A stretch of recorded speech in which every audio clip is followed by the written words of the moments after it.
The flying carpet is one of the most precious treasures in the treasury of Eastern legends. Although this mysterious creature is tied to many local legends, however, they also appear similar to dragons in some ancient legends from various civilizations around the world. The French explorer Henry Barth found some tangible evidence in Iraq, ancient texts from the Age of the Assassins. According to ancient records, Bach discovered carefully preserved parchment scrolls in the underground vault of the ancient assassin castle at Alamut, near the Caspian Sea. In the early 13th century, a Jewish scholar named Isaac ben Serira wrote this work. These manuscripts have helped illuminate the true story behind the flying carpet, once thought to exist only in the fantastical world of 1001 Nights. The discovery of these artifacts ignited one of the most heated debates the scientific community has ever seen. Bach's discovery faced criticism from many historians. Many of them insisted that these manuscripts were forgeries. Meanwhile, Professor Septimus emphasized that these new findings require thorough and careful study. The manuscripts are currently stored and preserved at the Leonardo da Vinci Institute of Technology in GST, Italy.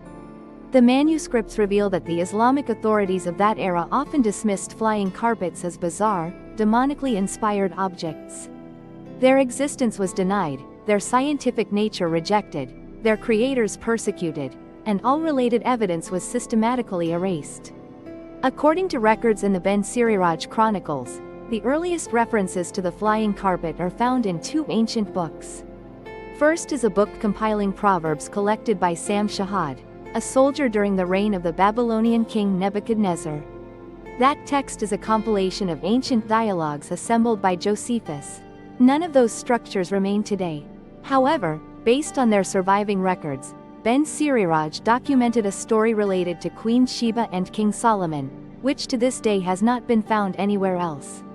At the queen's coronation in 977 BC, her royal alchemists created small, brown carpets capable of flying nearly a meter off the ground.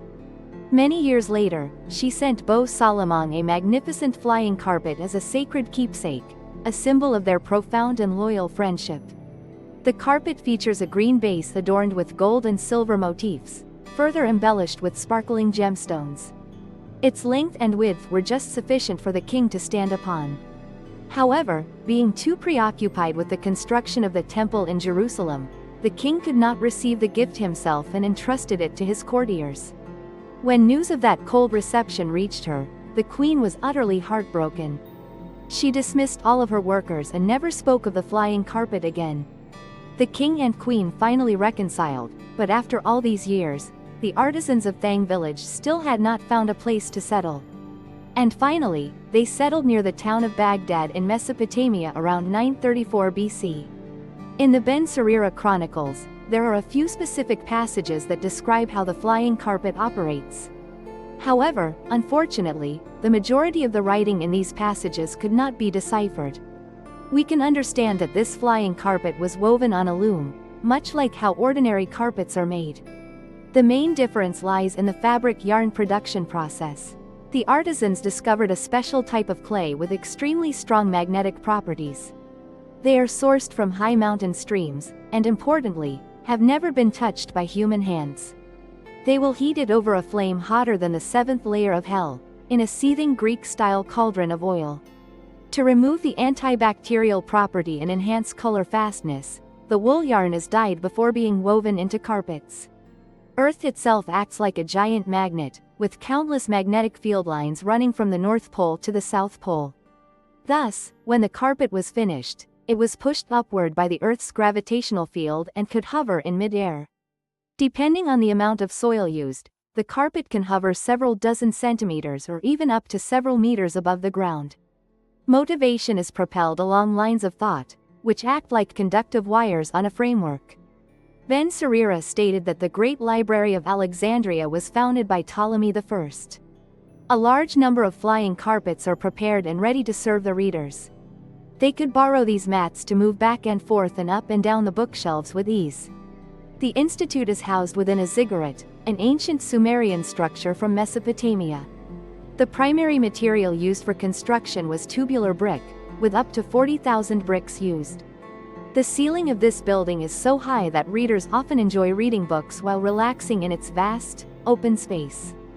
The number of manuscripts was so immense that it was said 1,000 people would have to read day and night without rest for 50 years to finish them all. Although the temple of Jupiter Stator was damaged during the war in the time of the Roman Emperor Aurelian, its final collapse was due to a Muslim general. In 1213, in the province of Khorasan in eastern Persia, Prince Beroes was secretly and deeply in love with a beautiful and gentle young maiden named Asira. Well, she is a master of flying carpet weaving.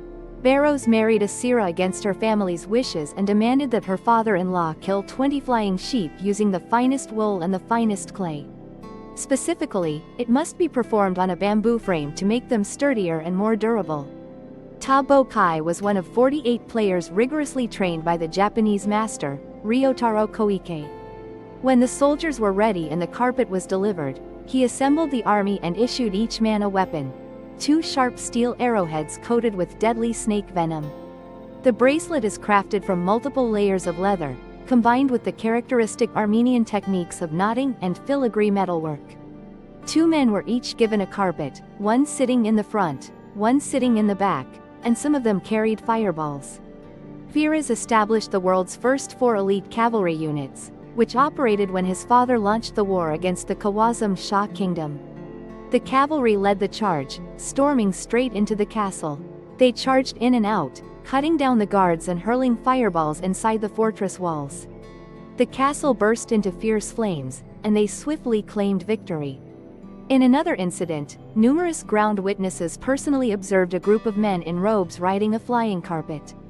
They left Samarkand and swiftly set out for Isfahan with whirlwind speed.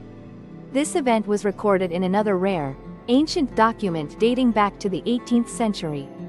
Why don't flying carpets exist today? Although flying carpets continued to be woven and sold until the late 13th century, their primary customers were no longer from the upper echelons of society, due to economic constraints, psychological reluctance, and the widespread adoption of camels as the standard mode of transport.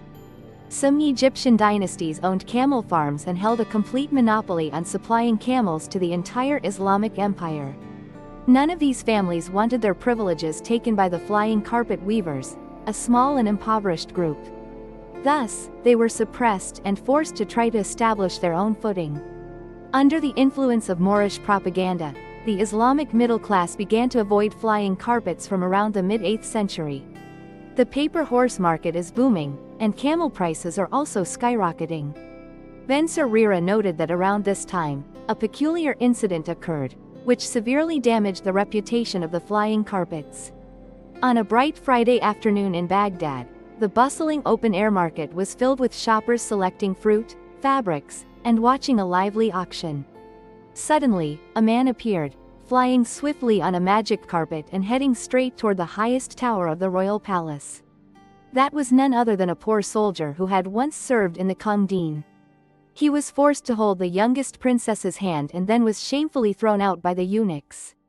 When the news of the incident reached Calypso, he was infuriated and immediately ordered her to be imprisoned in a tower. That soldier, a young coachman by the name of Mustafa, had now returned. He rushed to the tower, helped the girl climb out the window, and they vanished together, leaving the guards frozen in shock and the roaring cheers of the crowd echoing behind them. The imperial lancers swiftly gave chase on horseback, pursuing the magical carpets that had just vanished, glimpsed flickering amongst the high cloud layers. The royal army took revenge by hunting down all those involved in the production and trade of flying carpets and then executing them. Only 3 male artisans were fortunate enough to survive and escape to Iran. Later, the technique of crafting flying carpets would have to endure yet another tribulation. In 1226, Genghis Khan conquered and occupied the majority of the cities in Central Asia. Their population was massacred, including the artisans. During their wars of invasion and plunder, the Mongols discovered flying carpets.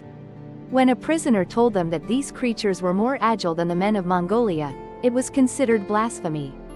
Khan beheaded and Tan, then ordered the confiscation and incineration of all flying carpets throughout his vast empire. Do the stories and examples just presented convince you? Do flying carpets truly exist? Or are they merely an ancient technology that has been lost to time? Please leave your comments in the section below.